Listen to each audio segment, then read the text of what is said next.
We're asking our panelists to go ahead and seat themselves on stage. And welcome to everyone here and everyone joining us online. And especially, of course, welcome to Ambassador Cho Hyun-dong. We're so honored that you would join us today. My name is Kathleen Stevens. I'm president of KEI. Sikking today is what in Korea we used to call, I guess they still call it, Cheonnun. Am I saying it right?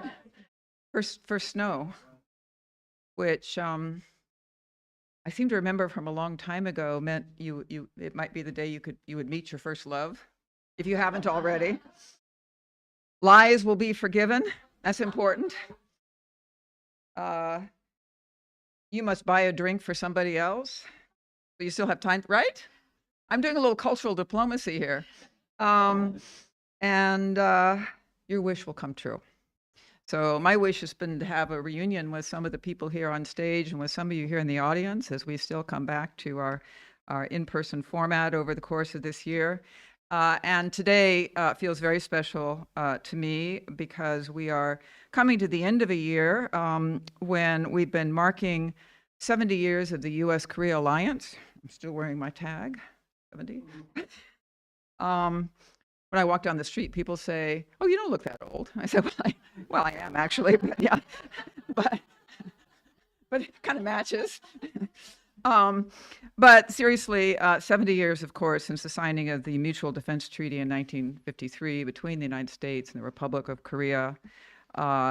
It's been a year of celebration, but also reflection on all that we've been through together, all that faces us now that we need to work on together.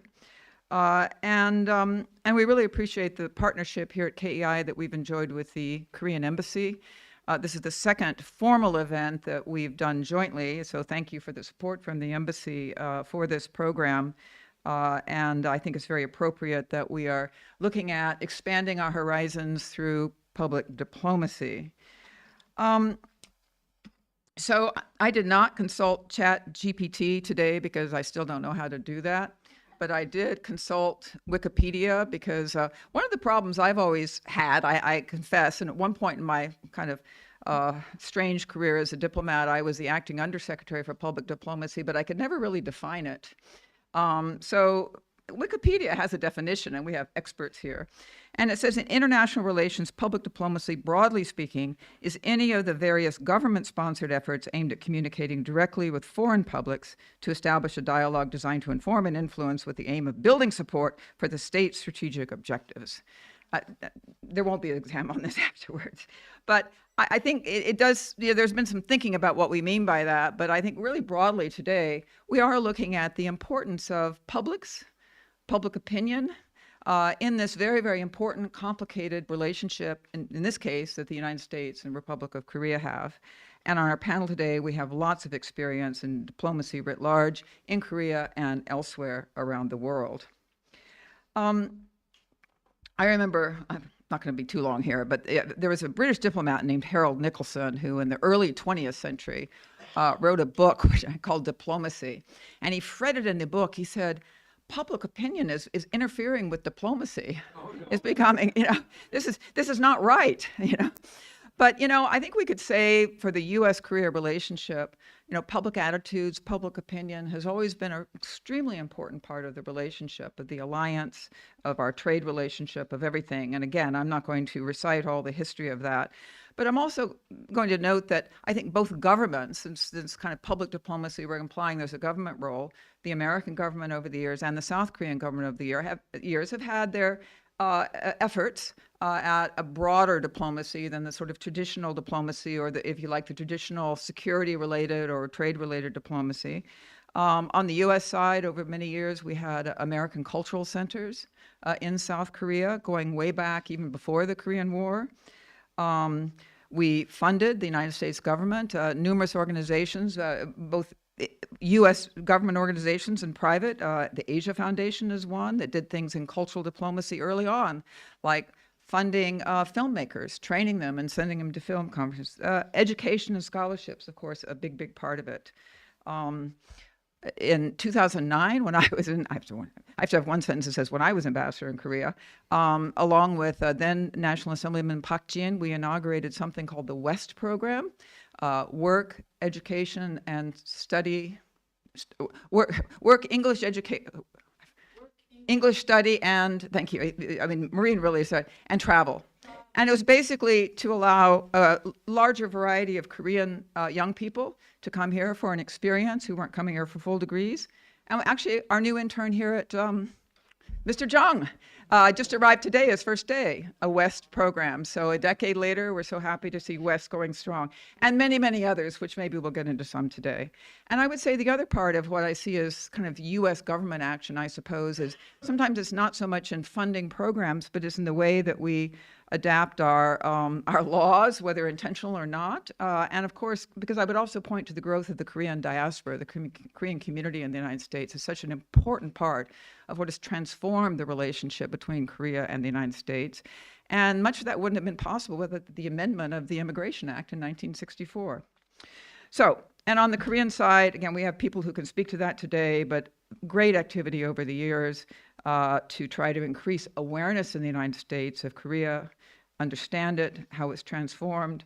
And I look forward to a discussion of that as well, of whom, of course, we have some leading practitioners here.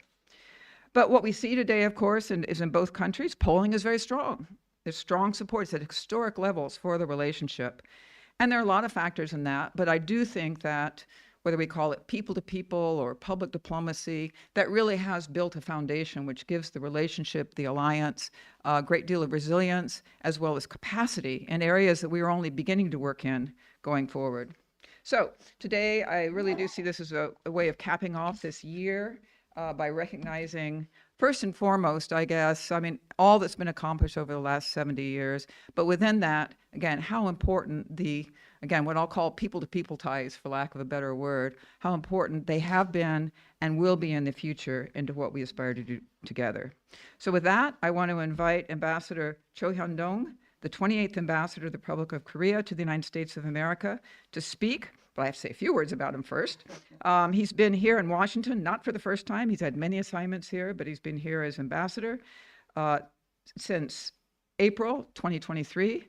He was the first vice minister for foreign affairs before that, but he got here just in time for a great exercise in public diplomacy, among other things. And that was, of course, the state visit of President Lee Sung-yeol to President Biden at the White House. Ambassador Cho has had, again, many assignments over the years, but what I'm going to highlight here is that he was public diplomacy ambassador at the Ministry of Foreign Affairs a few years ago, and has his own thoughts and own expertise on that. And Ambassador Cho, if you don't mind, I'm also going to mention, because I know we always have a lot of people, young people online who think about careers and diplomacy and how you get there and so on. And I noted on your resume that your major in university was Spanish, but I don't think you ever served in a Spanish-speaking country, although I would include the United States now as a Spanish-speaking country. But I just sort of say it to say, and I think you'll see that with the experience we have here on the stage, and I know from the audience, you don't know what direction you're going to go and the world is going to go, but skills in foreign languages in a variety of areas can serve us well wherever we are, and we're certainly very privileged to have Ambassador Cho now as our Korean ambassador to the United States. Ambassador Cho.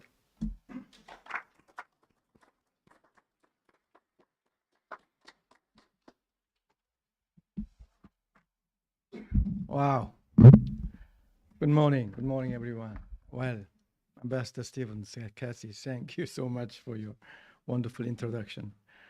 I'm delighted to join you, so many good friends, for today's event. This is the last in a kind of year-long series celebrating the 70th anniversary of our alliance. As Ambassador Stevens said, I think first snow makes today even more special. Well, to begin, I'd like to thank Ambassador Stevens and her team at KI for organizing. As we approach the year's end, today's discussion is an opportunity to reflect on our public diplomacy effort, an integral part of our work. I also wanted to thank today's panelists, distinguished ambassadors from United States and Korea, Ambassador Kim, Ambassador Komek, Ambassador Heflin, and my friend Ambassador Jia from Korea, for joining us today. President Yoon's 4 separate visits into the United States this year alone showed how our partnership has expanded. We have evolved from a military alliance to a comprehensive collaboration encompassing economics, science, and technology among all walks of people from both our countries.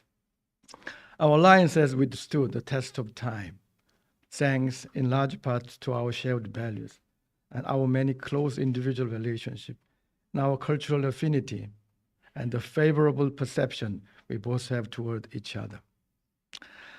Examples of our closeness are ubiquitous. Korean students are the third largest group of foreign students in the United States, following Chinese and Indians. As the Korean language is now the third most played language in the US music market, after English and Spanish. Yeah. Ambassador Stevens highlighted another interesting fact at KI event last week. While the number of Americans studying other foreign languages is declining, there has been a noticeable increase in people seeking to learn Korean. Cooperation between our business community is also more active than ever. Over the last year, Korea has become first in the number of large-scale investment plans in the United States, while the US is Korea's second largest trading partner. Also, recent public opinion polls show that our people view each other favorably. So I think today we are closer than ever, even emotionally and psychologically. As the BBC noted, the popularity of cultural phenomenon creates a virtuous cycle. In our case, the popularity of K-pop, drama, and films increased interest in other aspects of Korean culture, including food, language, and fashion. The popularity of K-pop bands like BTS shaped American public opinion toward Korea in a positive way, far surpassing any government initiatives. That's something I can personally attest to. This is my third instinct working in Washington, and Americans now perceive Korea dramatically different than they did when I was last here. So let me tell you a story. 10 years ago, when I was DCM of the embassy, the first wave of K-pop hit the world, including the United States. It was Gangnam Style by Psy. So Gangnam Style reached number 2 at the main chart, Billboard main chart. So I was waiting for Gangnam Style to make the top, but it didn't. And after several weeks, it began dropping. An American band kept the top for a couple of months. It was Maroon 5. I never forget that. But years later, BTS made it top, the Billboard main chart. But actually, so far, BTS made 6 number 1 at Billboard chart, 10 top 10s, and 27 songs in the 100 list. It was amazing. But I should also mention here America's newest emerging Korean style icon. His name is Yoon Sung-yeol.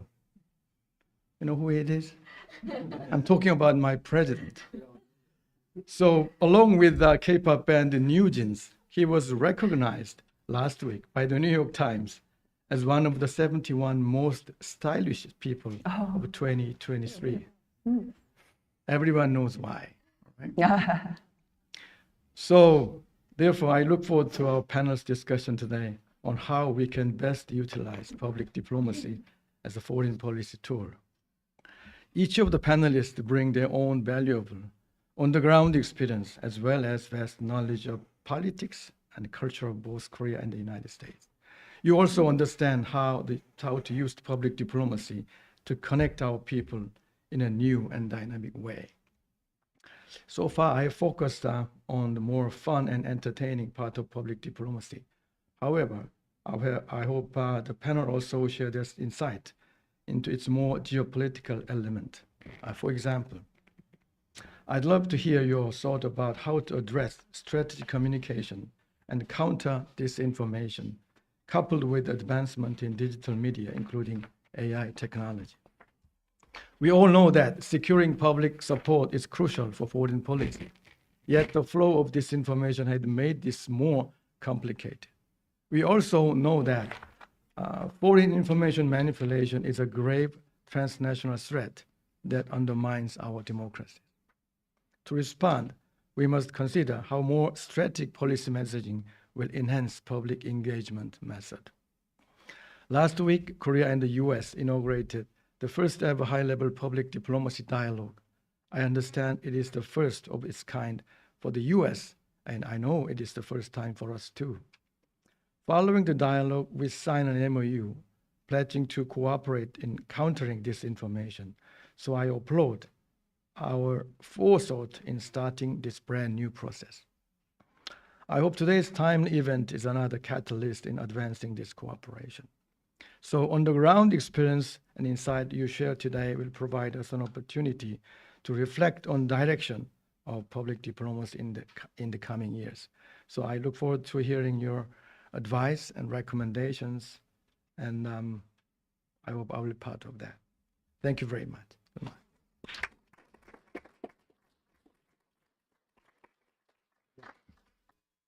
Joe, that was excellent, and I'm very glad you mentioned that the other part of this being so timely, which we didn't expect when we scheduled this, that our Undersecretary for Public Diplomacy from the United States would be in Seoul for this new dialogue. And I think this issue of disinformation, the media landscape that we're in now, is something we certainly want to address.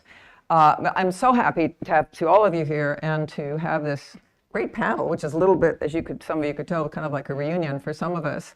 And my only hesitation here is how to organize this, because I really do want to have a conversation among us all and with you. One thing Ambassador Sung Jae has mentioned to me a number of times, which is really a great insight, is that part of Korean soft power is that everything involves the audience, right? So I want to involve the audience in this as well. But we're a panel, and I want to have some shape to this. So what I'm going to do is do a very brief introduction of each of our panelists for those of you who don't know them. I think you've all seen online. We've distributed their full bios. I'm not going to read big bios, but we'll go down. Then I'm going to just sort of ask each of them to say a few words. I've got some kind of opening questions to kind of get the idea of the range of experience here and the range of insights that we could bring to bear on this, given this group, and then go from there with the conversation. So first, I'm just going to turn to my immediate left and welcome Ambassador Yuri Kim, who is the Principal Deputy Assistant Secretary of State for the Bureau of European and Eurasian Affairs. I did that in one breath. And she has had and is having, an extraordinary career. I first met her in Korea about 15 years ago. She served in Korea, China, Japan, Turkey, Iraq. Where else have I missed? And of course, ambassador to Albania. And last time I saw Yuri, that was when, but this gets into maybe the question I'm going to ask you in a minute, was when she had just been sworn in. And she had her friends and family from Guam here in Washington, and we all went out to Udeok, which is closed now, I understand, for a celebration. So your story itself, it says a lot about diplomacy and well, a lot of things. And so I want to get into that with you. Sung Jae, I think, is well known to many of you here. We had her as a guest just a few days ago, and she's been barnstorming in the United States in her new position as the ambassador of the Republic of Korea for Cultural Cooperation. She was CNN's first correspondent in Seoul, resident in Seoul from 1995 until 2010. President of Arirang Television, which I'm sure you've all seen, and teaches at Ewha and does a number of different things. But Ambassador Sohn, it's nice to be able to call you ambassador and to have you back. Maureen Cormack, also ambassador, very recently retired Ambassador Maureen Cormack, was a public diplomacy officer and more in the United States Foreign Service for many years. Her service in Korea includes service in Gwangju in the 1990s, spokesperson at the U.S. Embassy a little bit later than that. Mm-hmm. And when I first met her, deputy director on the Korea desk at the time of the six-party talks, when Yuri was also working on it. So anyway, the connections are deep here. Yes. But Ambassador Cormack also went on for many other positions, including leading a leading position at the Foreign Service Institute and as ambassador to the Republic of Bosnia and Herzegovina, which is a very challenging task. And be interested in another thing to see some of the lessons you might have brought from the six-party talks to negotiations that still go on in Bosnia and Herzegovina. And I don't want to say last but not least, but it's not last but not least, Ambassador Donald Heflin, also a recently retired American Foreign Service officer. He was ambassador to Cabo Verde from 2015 to 2018 and served as chargé in Mexico and India, has had a very distinguished foreign service career. I think we felt we had to leave in this with a little bit of outside perspective, meaning outside of the Korea-U.S. Deep ties we have here, and we look forward to that. And he brings obviously this deep experience, as well as now his leadership as the executive director of the Edward R. Murrow Center for Global Diplomacy at the Fletcher School at Tufts University.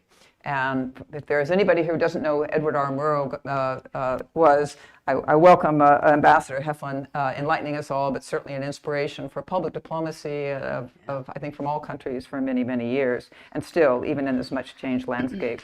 So with that, again, welcome to all of you. Forgive me for not doing justice to your all of your backgrounds, but I'm looking forward to our conversation. So, Yuri, I have to get used to calling everybody ambassador. It's like, I think, Ambassador Kim. We've already mentioned, of course, 70th anniversary of the alliance.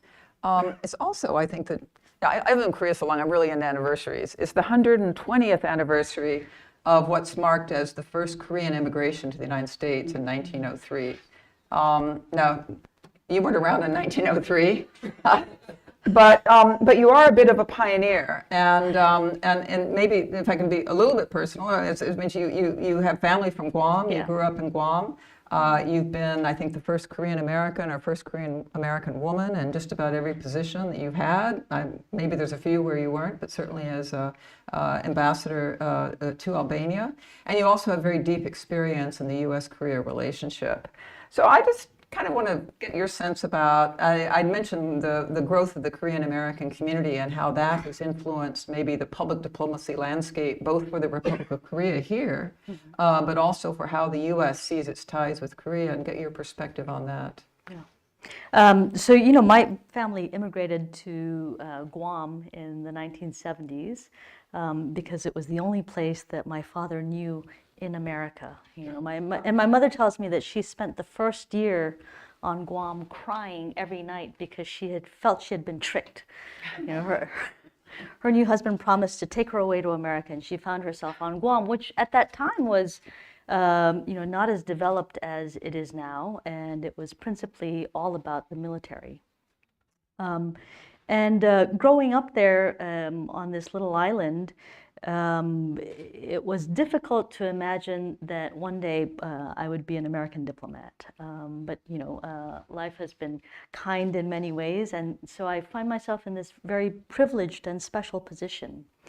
And what has been remarkable to me over the course of my career, starting in the late 90s through now, is exactly what Ambassador Stevens mentions, the transformation of global perceptions of Korea, and with that, the nature of the relationship between the United States and Korea. I don't mind saying that it makes me tremendously proud to see that it is increasingly a relationship of mutual respect and admiration. And you see that coming through in the types of exchanges that we have at the leadership level, the kind of agreements that we have, the very fact that for the first time in history, we have a trilateral relationship between the United States, Japan, and Korea. Couldn't have imagined it.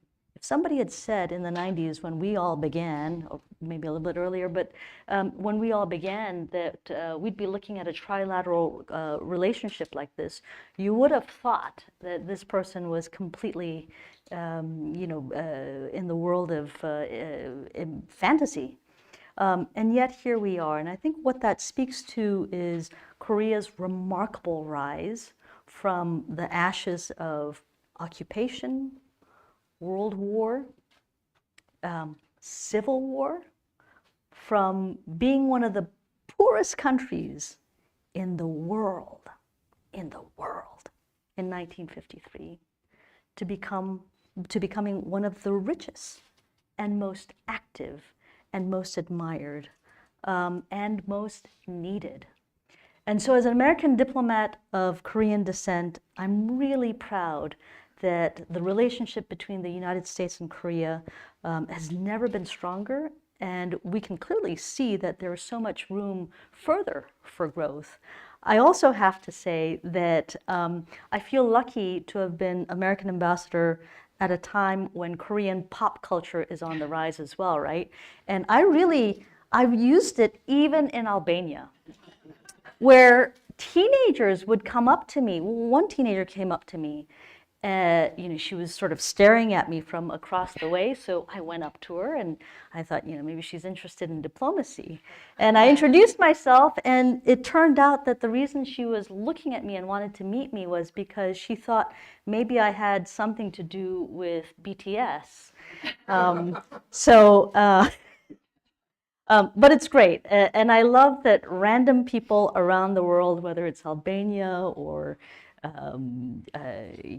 France or Guam, my classmates who used to make fun of me, and we used to kid each other. They're all learning Korean so that they can watch these K-dramas. Yeah, yeah. So really remarkable.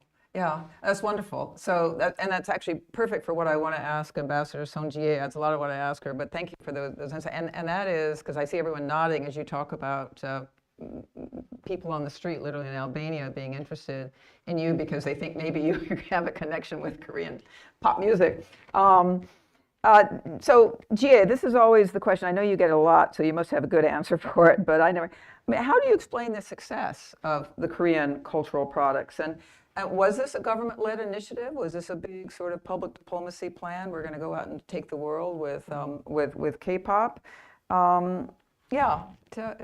What's your sense on that?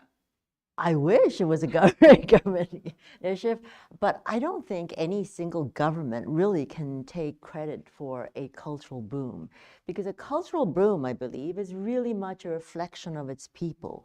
And I think the cultural boom that we're seeing today surrounding the Korean culture, K-pop, K-drama, K-films, is really based on what we are seeing from the long history of the Korean people. So we're seeing there are many ways to describe it, but I think there's no one reason that you can really pinpoint. But if you look at it from a broader sense, I see it as sort of an evolution of the deep history of the Korean people that have endured thousands of years of really hardships, but have gone through them, have endured them, have relatively succeeded in maintaining a unique identity. Even through thousands of years, and I believe it's about 960 times during Korea's thousands of years of history that they've been invaded by outside forces. They've only been conquered 3 times, most recently by Japan, but throughout they've been able to really fight to preserve a unique identity. And one of the recent reasons that Korea's really popularity has been able to thrive, I believe, is the fact that one of the most recent cultural influences was the United States. And there is a deep sense of democracy, the respect for human rights, respect for expression of freedom of expression, those that sort of really lit a fire in a way of what Korea's cultural creativity had possessed for over thousands of years, and really spread it out onto the world. I mean, people ask me that question, did the Korean government really, create Korea's culture? Well, if a government based on just planning and investment and money could create the kind of popularity that we're seeing today, we would see not K-pop, but maybe C-pop, and we know what that country is. There are other countries that could have done this, but we're not seeing that. And so there is a deep sense of who the Korean people are, combined with, and I really do believe it is a combination of the Korean character plus a very deep democratic root that has been, what the alliance between Korea and the U.S. has been all about. And so it has really been able to foster a creative, cultural phenomenon that we know as K-culture today. Yeah, I mean, if I may say, I mean, certainly in kind of my experience over the years, and Yuri and Maureen may remember this too, is maybe not surprisingly, Korean government bureaucrats, with all due respect, I was a bureaucrat too, you know, I mean, didn't really know what this was about for a while, and it took a little while, but the good news was it kind of figured it out, and that's what I feel like we've seen. But I also do recall, like say the 1980s when I was posted in Korea, one of our big trade issues between Korea and the United States was over so-called screen quotas. I remember Jack Valenti, remember, right? You remember, because the Korean government at that time was trying to protect the film market to help it develop. Now that's a different kind of, you know, cultural diplomacy, if you like, but that's where I think government policy can play a role in these things, even if it's not, you know, responsible for the creativity. The creativity had to come from. No, we might have to. Right, we may have to have a screen quota. Billion films. Too much BTS. Yeah. The government does play a role in trying to nurture its unique cultures, and I think that's a role that many governments play and want to play. And I think we have benefited from a very astute government policy in that regard. But, you know, as Korea's culture industry developed, we have adjusted our policies, and especially, you know, when you look at how we opened the doors to Japanese culture, which was a very difficult issue for us because it's entangled not just in the culture industry, but in the historical area. But the difficult decision was made, and it was based on the fact that we do need to open, you know, all industries, including culture. And in the end, it really benefited making Korea's culture so much richer with the interaction between Korean cultures and outside cultures. Yeah. Thank you. Ambassador Cormack, Maureen, you have such an interesting history to bring to this topic. And again, we're not going to just talk about history. We're going to kind of talk going forward too. But it's, you know, you had an early assignment running an American center. They used to be called cultural centers in Gwangju and in Jeollanam-do in the 90s. You were the press spokesperson for the embassy during, in some later years. And then, of course, worked in Washington on U.S.-Korea affairs from the overall policy angle. So, and did a lot after that as well. But I wonder, I'd like your reflections in particular about then this topic of public diplomacy and maybe U.S. practices of public diplomacy in Korea and what lessons you drew from that and going forward. Yeah. Thank you so much, Kathy, Ambassador Stevens, and for you and for Ambassador Cho. As Yuri noted, it's so exciting to see how dynamic this U.S.-Korea relationship is now. I've also been away from it for about 15 years, and to come back and see all the progress is just so exciting. It's really wonderful. I arrived in Korea in January of 1990 and spent my first year and a half in Seoul in various training and language training roles. During a time of just extraordinary, you know, still democracy demonstrations ongoing. Our U.S. Center was almost burned to the ground about 5 months after I got there. Very memorable times. And in spite of all of that, my first daughter was born in Seoul and my second daughter was born in Gwangju. So I have two little blonde, blue-eyed Korean girls, right?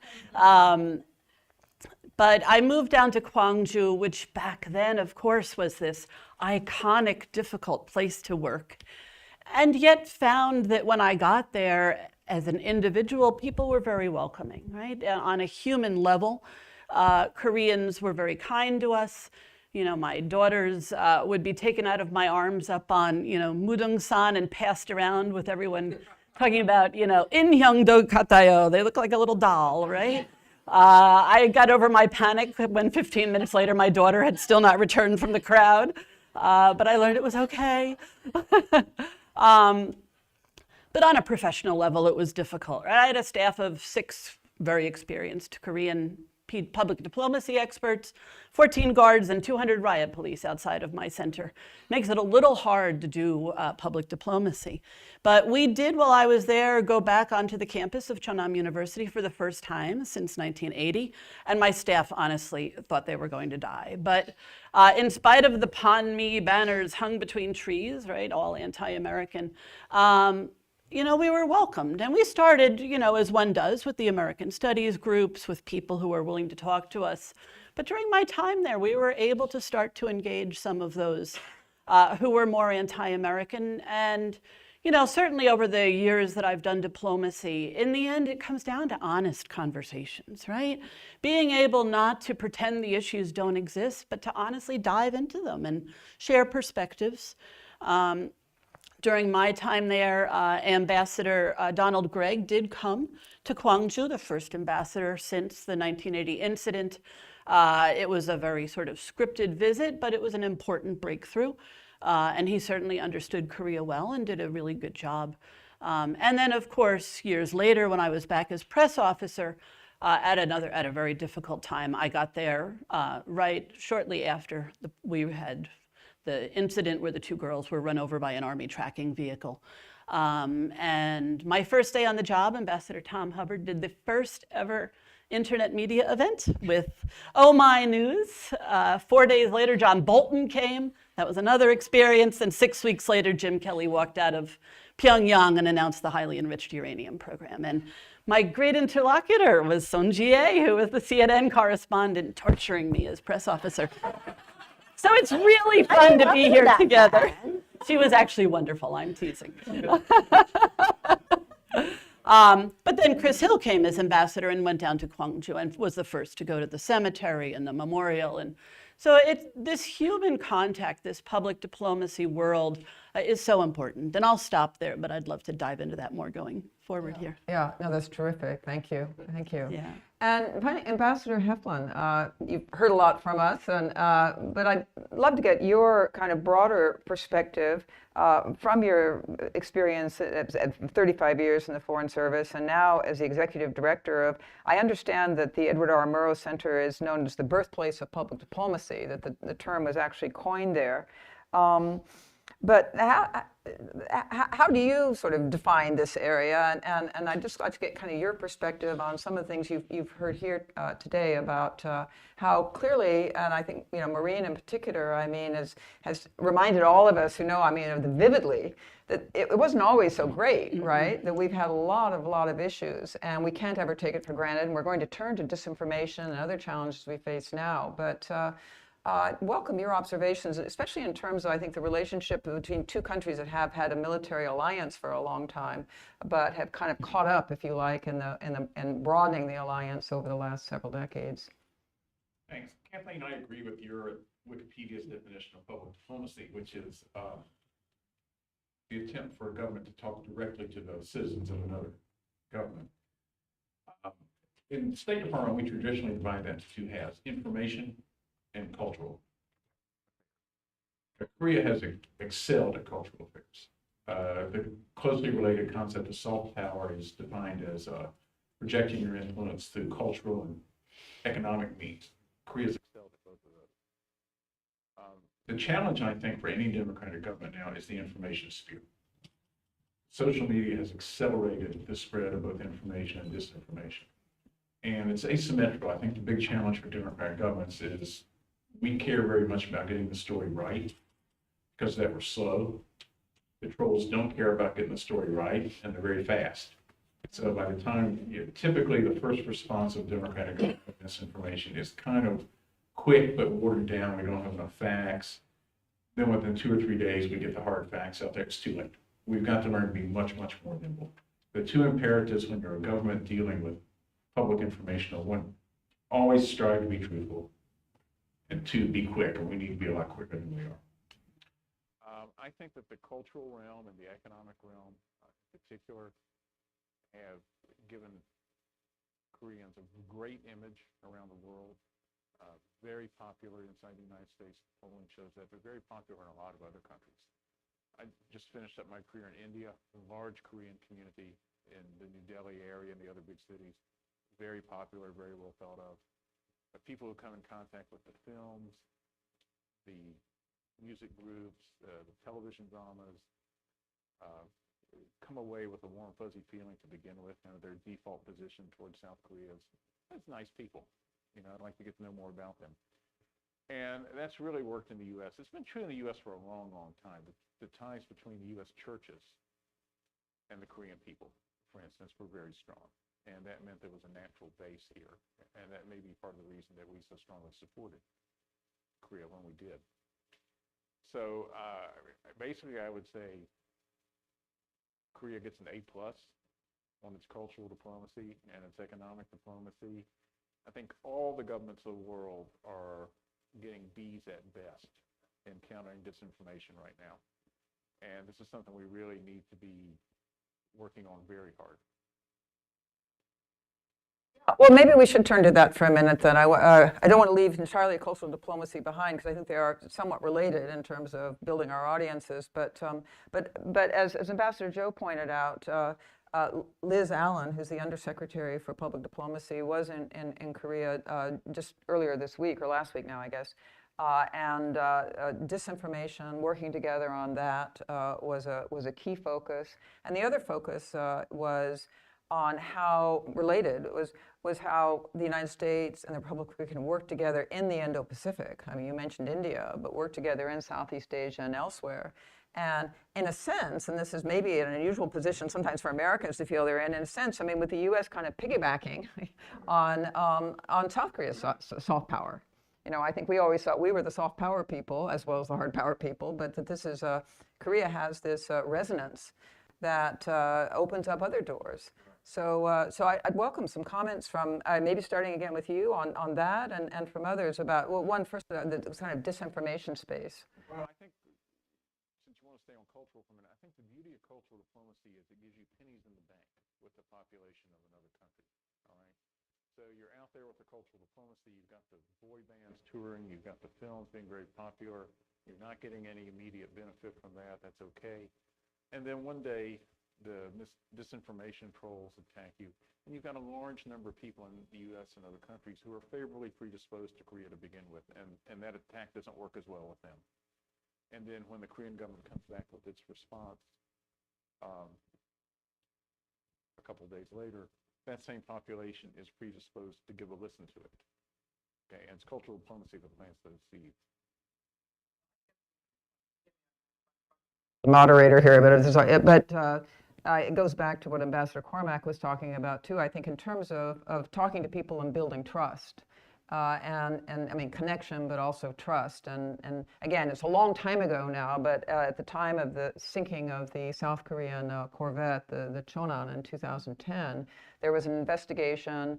The conclusions were reached, and I mean, some of you will remember this well. But there was an online campaign to undercut that. And I felt to the extent that any U.S. government official or a Korean government official could respond to that, you had to be able to respond hopefully from a point of view where people trusted what you had to say. And it's not sufficient, but it's helpful if there is a sense, whether you're the U.S. ambassador or the Secretary of State or whoever you are, that people look at you as someone who can be listened to. So I don't think those old-fashioned building of, as you say, of relationships have gone away, but in some ways become even more important as we deal with this really challenging information environment.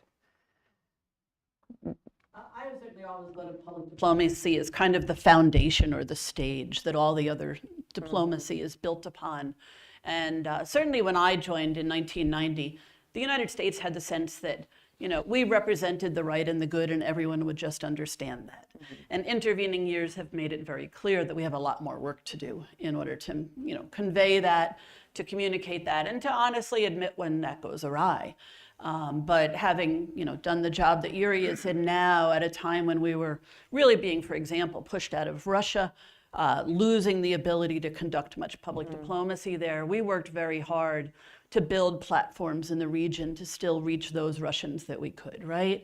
For me, this is a real example of the challenges that we face in this day and age. And as, you know, as Ambassador Heflin said, you do not have time to sit around and craft a response. Like, this has to be a very immediate conversation to counter disinformation and misinformation in this modern world. And it took us a long time to get there, but I think that the State Department now is much better able to have those real-time conversations. I was working in public diplomacy 12 years ago, when we were first coming onto social media, it was a painful time to have this giant ship of state learn how to communicate in 14 characters, 140 characters, sorry, on Twitter in its original configuration was just misery. But we've come a long way since then. But the work is endless, right? This is an absolutely dynamic conversation in the modern world.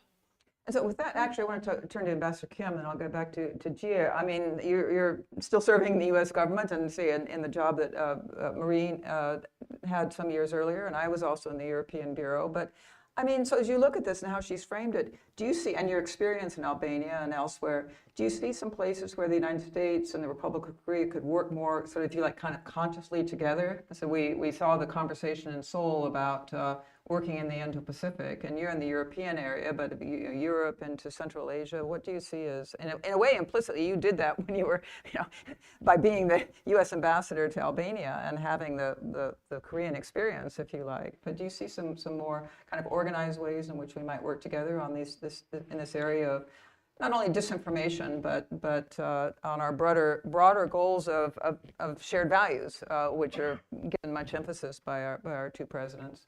I think there are areas where we can plan and be deliberate about our cooperation. So, for example, being very conscious in describing to others around us what we see happening in the world. I don't think anybody here would disagree with the notion that we are facing a tremendous historic challenge, right? And nothing concentrates the minds and policies of countries as threats do. That's the reality. So it's not as though the United States and Japan and Korea just all of a sudden decided, hey, it's time to sing Kumbaya. The reality is I think all three countries, leaders, supported by the sentiment of the public, have concluded, hey, we better kind of get real here about what the challenges are, and concluded that we are better off facing these challenges together rather than separately. So I think that's what we're seeing. There is a part that we can't control, though. And I think it goes to, I'm just making this up right now, the difference between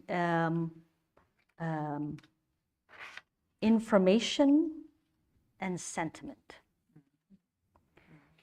The information, governments are always going to lag behind in responding to disinformation. But I think if we have done our job as diplomats, taking advantage of the cultural elements, the changes that we see around us, that we should be able to have built a solid enough foundation, as Maureen says, that the sentiment remains in our favor. So I'll be a little bit controversial. And I'll say one thing. So, when I was in Albania and during lockdown, I watched a lot of Korean drama, okay? And what was really, everyone did, yeah. But here's what bothered me. I mean, there's so much about it that's fantastic. When you watch K-drama, you get the sense that Koreans are like hardy people. Gone through a difficult history, but Koreans persevere, and now they're totally hip and totally cool. But I watch it also through the lens of a diplomat and as an American, a Korean American. And I have to say that I was a little bit troubled that in almost all of these K-dramas, to the extent that America or Americans make an appearance, are not the heroes. It's usually like, what was I watching? I think I was watching like, what's it called? Designated Survivor. Oh, yeah. Right? And I think that's the one that involves the plot of, trade negotiations with the Americans, and the Americans are being jerks, and they walk out, and the general is making all these crazy threats. But that's not unique. So I do worry about what that creates. I'm happy that when Koreans appear in American movies, in general, they're portrayed as really innovative and quirky and on the cutting edge. So that type of cultural sentiment, I think, is really important to watch. And to the extent that we can encourage a more updated version of the relationship between the United States and America and between Americans and Koreans, I think we're going to be better off as we look to the future. Well, I'm going to turn now for a comment from Ambassador Son. Although my complaint about the K-dramas is when they have foreign actors, they're horrible actors. But I'm sorry, I'm not. But I think if you watch Korean dramas or Korean films and dramas, there are Koreans are portrayed as very hardy, but there's not a beautified aspect of Korean life or life in Korea. I mean, that's not what Ki Sang-chung, for a moment now, I can't. Parasite is about. No prosecutor who's now become president, no prosecutor in Korean film or Korean drama has ever been portrayed as a nice, person. There's a lot of very hard hitting parts about Korean drama, and I think that is sort of the beauty of it in a way, because it's not so much this is reality, but it sort of pinpoints maybe what we should be aware of and maybe guard against. It's like, I guess someone was telling me again, the reason we watch scary movies is not to be scared, but we watch scary movies not to be scared of real life. I mean, we put this in the dramas not because they're the total truth, but to be aware that there's a possibility and things that we must be aware of. And I think that may be one of the things that we take away from how America is portrayed. Maybe it's something that we take and think about and discuss and see if there's something that we need to work together to make better. So these are, I think culture is not in terms of how United States and Korea work together can be a very positive for a relationship. And that's sort of the beauty of how a democratic system deals with culture, I think. And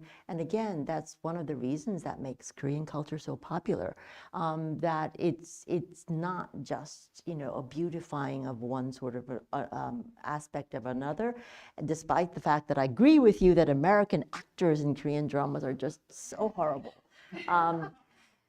They just pulled off the street somewhere, I don't. They are a little better. Very true. But they could be portrayed better, I think, with better actors. Yeah. So can I connect what she's just said, what Ambassador Son has just said about the themes that Korean pop culture explores? As a diplomat and as somebody whose job it is to think about how we message to the world and how we connect with as many different countries and people as possible. What I love about Korea and what I think is so important and that we should do more with is the fact that Korea and Koreans can speak to different audiences than the United States can. Right? I think that there is something that about Korea's history and to the extent that there's such a thing as national character that says to the G77, right? Those who are not in the G7 or the G20, that says to the rest of the world, here's what's possible. I feel your pain. We're going to get through this. There is a sense of sympathy and empathy, and also, if you look at Korean history, optimism despite the odds. And that's a story that I think Korea can tell in a powerful way that Americans can, we can tell it in different ways, but in this moment, it's a pretty important element, yeah? There seems to be a little bit less baggage in the way that Korean is able to tackle these very difficult topics. I mean, Right, we're yeah. talking about just the recent one that I saw, talking about a mental ward. I mean, we're talking about subjects that are difficult for anybody to really tackle. But I was quite surprised at the courage it took to tackle such a difficult task, and in the end actually did quite well with it. So I think it is sort of a sense that there's nothing off limits.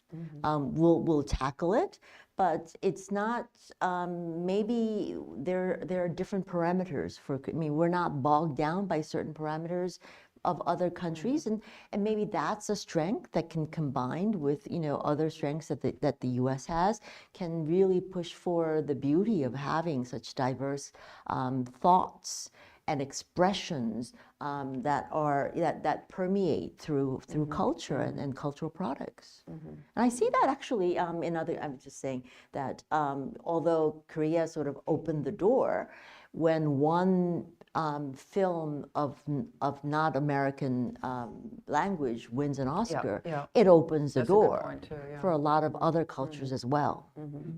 Even more geopolitical level, when I think of Korea, I also think of something that was very stark to me in Bosnia and Herzegovina. You have a very clear national identity, right? It's not that everybody agrees every day, but a Korean knows who they are and what their country represents. In Bosnia and Herzegovina, this is one of the biggest challenges, right? You have three people who ethnically are really all the same, but come from such different historic backgrounds, different religions, different, languages, all those completely understandable to each other. And so one thing I would encourage Korea to consider is a broader diplomatic presence, right? There were no Koreans in Bosnia and Herzegovina, except for the 2 years one of my diplomats was there with a spouse, right? There is one ambassador in Croatia for the entire Balkan region. And I do think that, as Kathy started this conversation with, that it could be a very important partnership for us. At least in Bosnia, Japan did play an important role, but they also just bring a different perspective and background. They don't have some of that honest struggle that Ambassador Sohn was referring to. And I think it sort of is reflected in the most recent government policies, political policies. The global pivotal state is, in a way, what it is that Korea, after several decades of being supported and aided, and through such aid, has become the economic powerhouse and the cultural phenomenon that it has today. And it is now time for Korea to really step up and speak up and really support our allies and play a part that it hadn't played before. And so I think it does really reflect where we need to go. Yeah. These are terrific insights. I want to tell the audience, both here and online, that I'm going to turn in a few minutes, so get your comments and questions ready, I'm sure.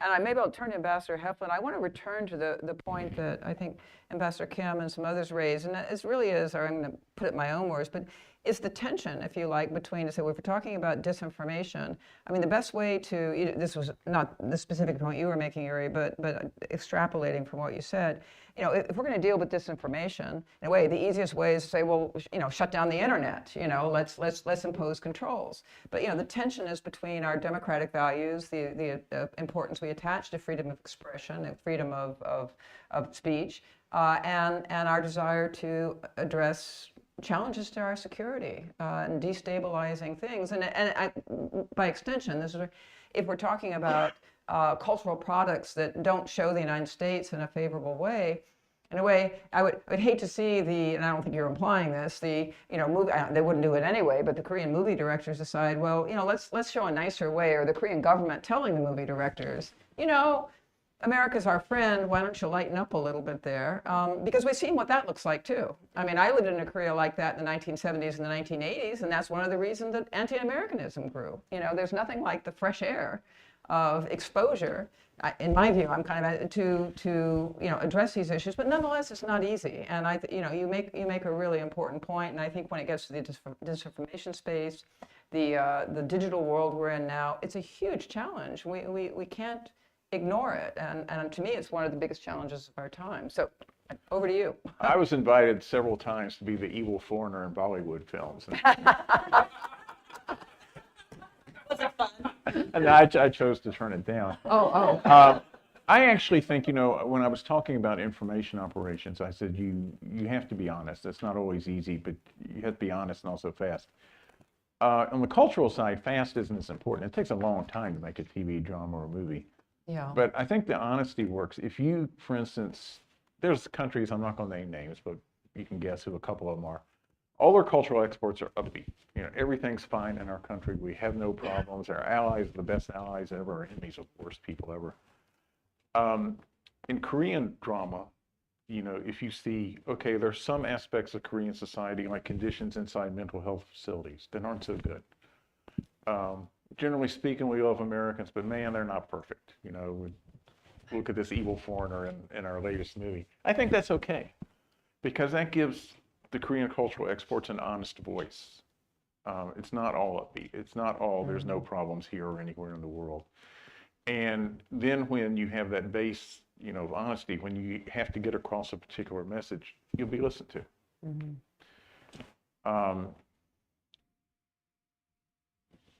I think, in a way, cultural operations and information, and we've always acknowledged in the U.S. system that information and cultural there's a big overlap between the two. And I think that's true with Korea's efforts also. Interesting. All right, I'm going to turn to the audience here. Mr. Fitzpatrick, wait for a microphone so everyone can hear you out there in the digital world. Thanks, Mark Fitzpatrick. I'm on the board here at KEI.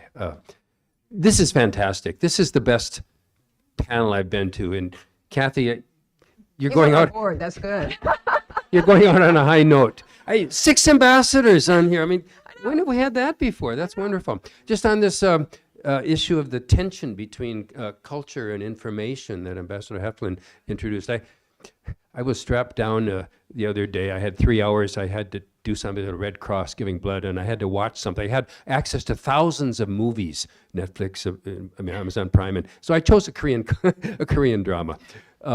It was, and I justified it to myself because I thought I would learn more about North Korea, my area. It was Crash Into Me. Yeah, of course, Crash Landing, and I did learn. I learned how nice North Korea is. They're well fed, they're happy, they have big houses, lots of food, and I just, as you said, Kathy, in days past, Korean government wouldn't have allowed this probably. Right. And I'm just wondering, is there any, maybe Ambassador Sohn, is there any impulse to try to, discourage this, or maybe it's so cartoonish that it doesn't really help North Korea's image like it might otherwise? Well, I mean, I like to say that, not so much maybe Crash Landing on You, because it depicts a very, very dramatic way of North Korea. But, when Parasite won the Oscars, when Squid Game became so popular, I had diplomats from other countries I won't name really come and whisper to me, "Is your government okay with this?" and I turned to him and said, "What are you talking about?" And he says, it paints a really like a dark picture of Korean society. Is your government okay with this? And it never occurred to me to even think about that. And honestly, I have never met a Korean government who ever turned to me and said, we should maybe tone that down, or maybe not promote Parasite much. We've been promoting to no end. But I think it's because, we have had so much diversity in terms of our cultural product. A lot of it is dark, but we have light ones. We have ones that are overly light, like the Crash Landing on You about North Korea. But it's also about content. To be able to show, to have that much. But look at Crash Landing on You. I really think there's a, like really, but it drills into really a more humanistic connection rather than, looking at more the political aspect of it. And I think, that kind of, honing in on what really is an important part of a story really allows, all the other things to take their role as being sort of, secondary, and allowing you the freedom of trying to do and, delve into subjects that are quite difficult, like North Korea, being in North Korea, all these different things that the Mental Institute I was talking about. So it is sort of what makes Korean drama so interesting, so diverse. Okay. Yeah. Over here.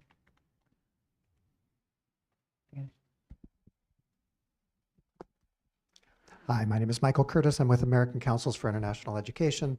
We are honored, of course, to administer many State Department-funded public diplomacy and education programs in South Korea and elsewhere, Albania, Bosnia-Herzegovina.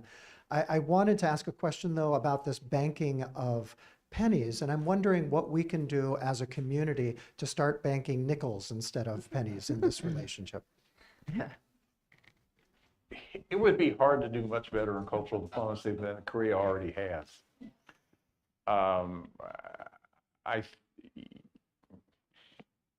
Some countries engage in public diplomacy because they feel like they have a serious need to at a particular point in time. They're unpopular overseas. They've got a big international armed conflict going on. South Korea did it when it didn't have such a strong need, and has put a lot of pennies in the banks over, I don't know when most of you date the Korea wave too. I would say, 20 years ago, give or take. And to my mind, the big jumpstart in the wave was, it was almost pure luck. The Korean government started supporting more its domestic TV dramas and movies at the same time that satellite networks and cable television all throughout Asia were hungry for content. Just hungry for content, and Korea was producing very high quality content. All that time, putting pennies in the bank has really paid off.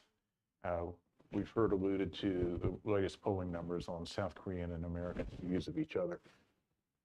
I'm going to take an educated guess that South Korea's polling numbers are high in a lot of countries in the world.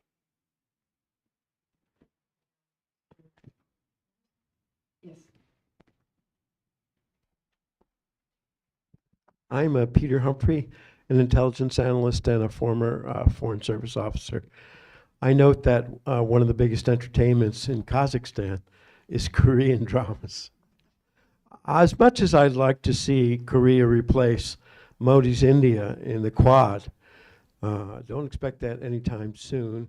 And I don't really expect Korea to assume a very aggressive role if China moves against Taiwan. But I think one of the greatest acts of public diplomacy would be for Korea to clarify that whatever assets we have in South Korea would be available for countermanding China's activities against Taiwan. That is particularly unclear now, and it would be very useful if Korea could establish a policy that points out, even though we're not participating, American assets in South Korea are available to the Americans, maybe even to the Japanese, and to get that message out.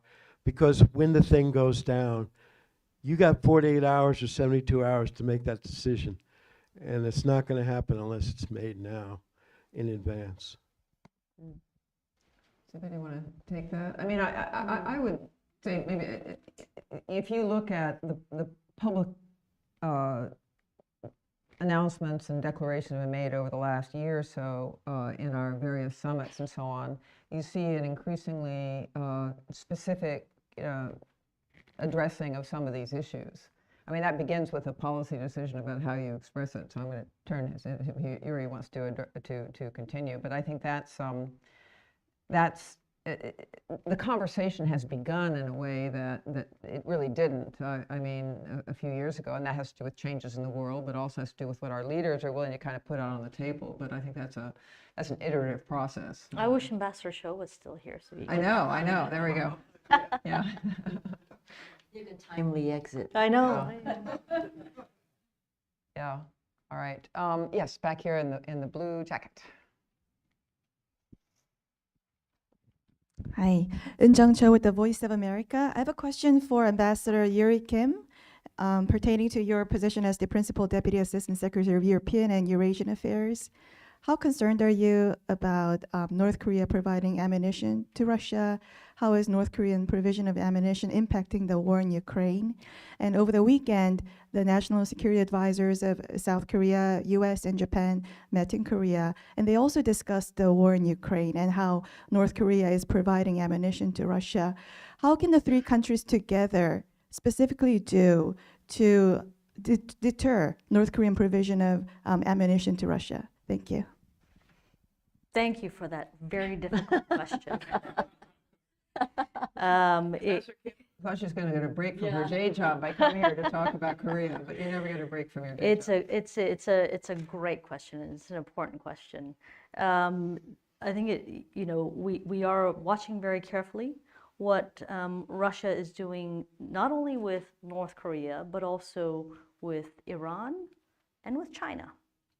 When it comes to Russia and China, they have a special responsibility to behave in ways that contribute to world security, and yet they are doing exactly the opposite at this point, Russia in particular. We've never had a situation in which a permanent member of the UN Security Council is so flagrantly violating not just the UN Charter, but all the various Security Council resolutions that Russia itself voted for, including Security Council resolutions that restrict and prohibit North Korea from engaging in ballistic missile tests, from developing its nuclear weapons program. And then, of course, there are US and EU imposed sanctions related to enabling Russia's voluntary and unlawful war against Ukraine. So we are concerned, and we will look at the array of tools that are available to the United States government. I think we will also be working very closely, as we have been, with our EU partners, with NATO allies, and with other allies like Korea, Japan, and other members of the G7 partnership to try and tackle this problem. It is not acceptable for Russia and North Korea to be engaged in this kind of trade. And that's the kindest thing I think that we can say about that. Terrific. Thank you, Ambassador Kim. Thank you. Yes, in front there. Good morning, Jong-won Lee, professor at North Korean University. My question is back to public diplomacy. So just as the role of Korean diaspora in the US is important to public diplomacy, I'm curious about the role of US diaspora living and working in South Korea. What kind of role do they also play in our bilateral diplomacy? Thank you. Yeah, I think also, I mean, that group is also a very important group. There was not a big diaspora before this, but increasingly, this group is growing. I teach a graduate school at Ewha Women's University, and I have 15 students in my class, and 3 of them are American. The rest are from all over the world, but 3 of them are American. They're not on, a grant of some sort. They came to Korea, enrolled at Ewha Women's University because they wanted to come to Korea to study. So we are seeing an increasing number of young Americans, and in part because of the cultural pull. There's a curiosity about Korea. There's a curiosity about studying in Korea and possibly then making Korea their foundation for Asian studies. And so that is a very important group. It's growing. And there are a lot of actually, we are starting to, you have a lot of programs aimed at this group, sort of so that this group can have a better understanding of Korea, of Korean culture, so that, as they study and as they become part of the global community, their basic foundation will be a very solid knowledge about Korea. And that will be a very, I think, positive development for Korea-US relations. I think it's, the two-way relationship is always a very positive thing. And it's time we had more Americans in South Korea. The nature, of course, of the American presence in South Korea over the years has been quite It's different. been than, different. It's a different. But I think this point about so many Korean students in the United States over the years, not so many American students in Korea, but that is is a very really new changing, relationship. and it's very important. Yeah, cute. Yeah, all the way in the back there. Lots of questions, so we'll try to. That's good. And if we have some online, we don't want to leave our online people. Yes, please. Okay, thank you for this panel. And I'm Emel Akan from the Epoch Times. It's founded by Chinese Americans living in the United States. We are the 4th largest newspaper now in terms of paid subscribers. We recently covered a story about Korea, and State Department raised concerns about this.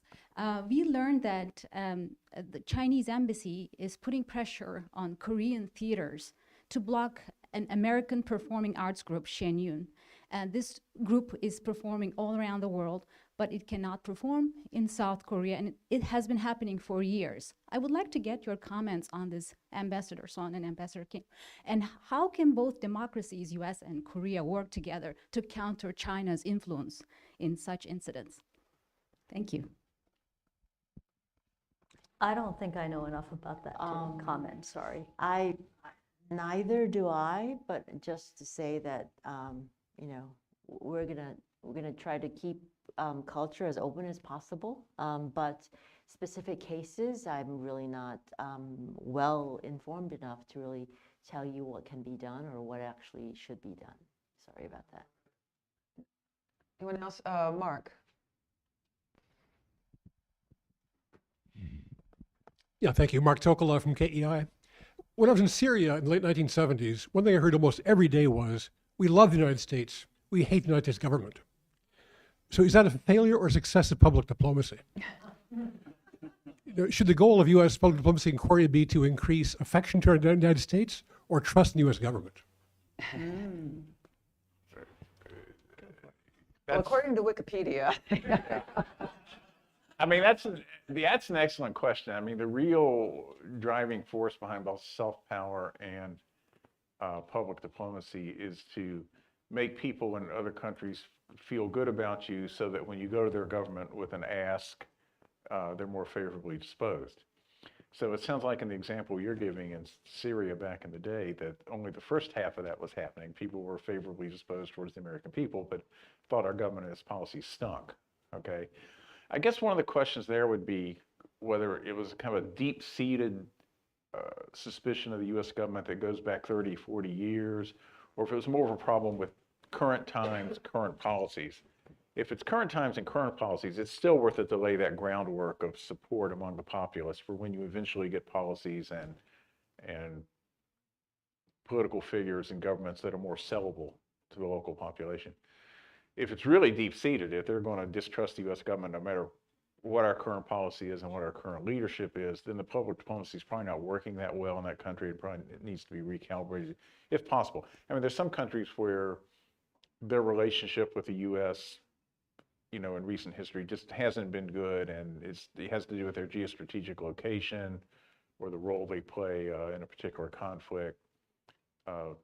Maybe Sisyphus pushing the rock up the hill in those kind of cases. But I think in most cases, sowing the seeds is well worth doing, even if it doesn't have immediate results. Yeah, I think we could probably all cite, examples from our own careers where, and I'm thinking of being in South Korea in the 1980s when I met with a lot of students who were very, very critical of U.S. policy and perceived U.S. policy. So part of the effort was to say, maybe, there's a fuller understanding that, and more information we can bring to bear. So it's not just about the cultural content, it's about information as well, as you were saying.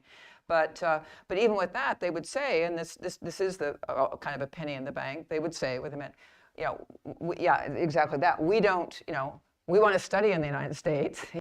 We have family in the U.S., but and that's the foundation for something where, yes, they may be critical of the policy, but it's different from an ideological sort of stance, and obviously it can kind of bleed into one or the other. I didn't say that very well, but all right. Do we have any online? I want to make sure, or I think we're okay. All right. So yes, yes, sir. I'm Kevin Killing. I stayed in Hawaii in the early 80s, and there were crossroads, and there was two direction. The religions were mixing, kind of like crossroads. In World War II, the Japanese weren't locked up. They had a lot more confidence that people could get along there, and there was a lot of respect for Koreans.